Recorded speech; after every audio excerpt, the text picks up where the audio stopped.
Chapter 1. The First Saturday. Saturday mornings have a special rhythm in my life. Not rushed, not lazy, just calm.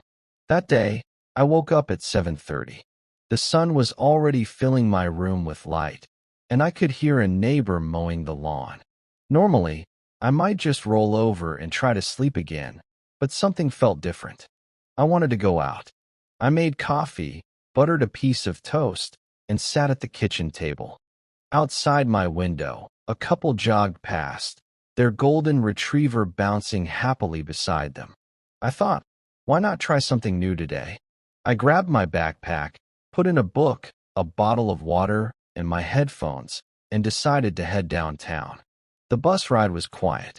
I sat by the window, watching the streets pass by, small shops opening, kids in soccer uniforms gathering near a park, a man setting up his fruit stand. It felt like the city was waking up slowly, and I was part of it. When I got downtown, I wandered into a farmer's market. The air was full of smells, fresh bread, flowers, grilled food. I bought a small basket of strawberries and walked around, eating them one by one. They were sweet and warm from the sun. At one stall, a man was selling used books. His table was messy, stacks and piles in no particular order. I spent almost 20 minutes digging through them until I found an old copy of Travels with Charlie by John Steinbeck.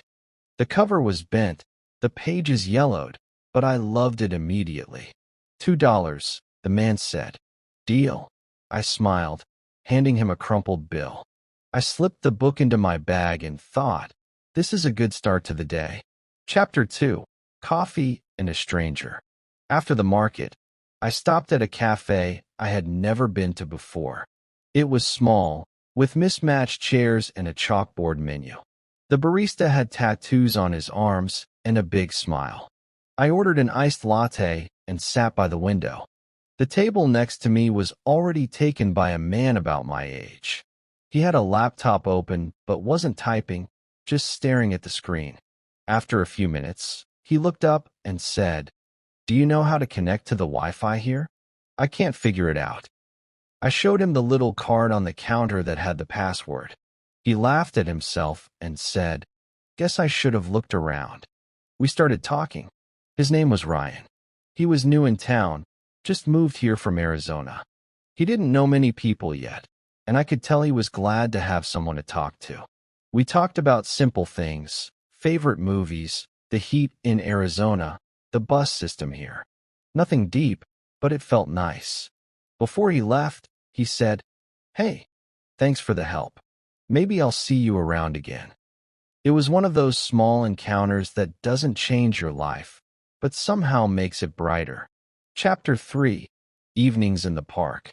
That summer, I started walking in the park almost every evening. There was a bench near the pond where ducks gathered, and I made it my spot. Sometimes I listened to music. Sometimes I read. Sometimes I just watched people. Families having picnics, kids chasing each other, couples lying on blankets. One evening, an older man sat down next to me. He wore a baseball cap and carried a fishing pole. He didn't fish in the pond. He just sat with it, like it was part of him. After a while, he said, "Nice evening, isn't it?" "Yeah," I said. "Perfect weather." We sat in silence again. Then he added, "I used to bring my son here when he was little. He loved throwing bread to the ducks." I didn't know what to say, so I just nodded. But I could feel the weight in his words, memories mixed with time. When he left, I thought about how parks are like memory banks. Everyone who comes leaves a little piece of their life there. Chapter 4. A Small Trip. In September, I decided to take a weekend trip to the coast. It wasn't far, just 3 hours by bus, but it felt like an adventure. I stayed in a cheap motel that smelled faintly of salt water. The beach was wide, the sand soft and warm. I walked for hours, letting the waves cover my feet. At sunset, I bought fish tacos from a food truck and ate them sitting on a bench. A group of surfers nearby laughed loudly, their boards stacked in the sand. I thought, I don't need to travel far to feel free. Even a small trip can feel big if you really pay attention. Chapter 5, Winter Lights. By December, the air grew colder.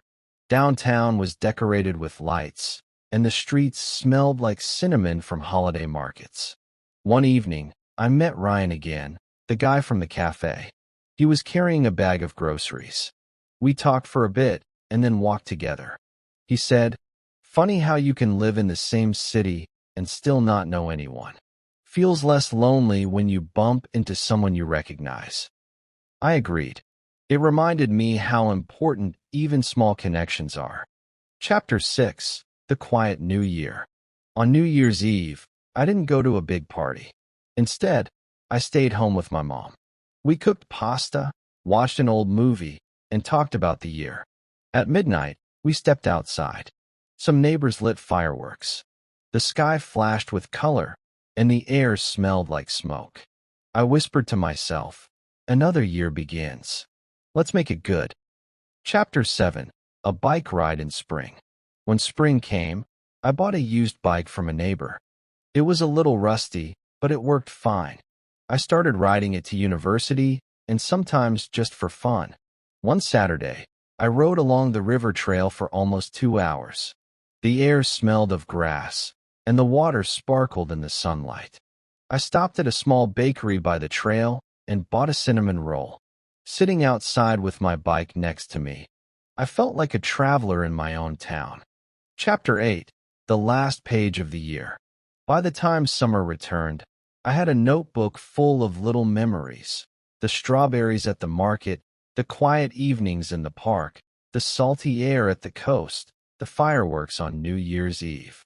None of these moments were huge or dramatic, but together they made a year. A year of small adventures, small connections, small joys.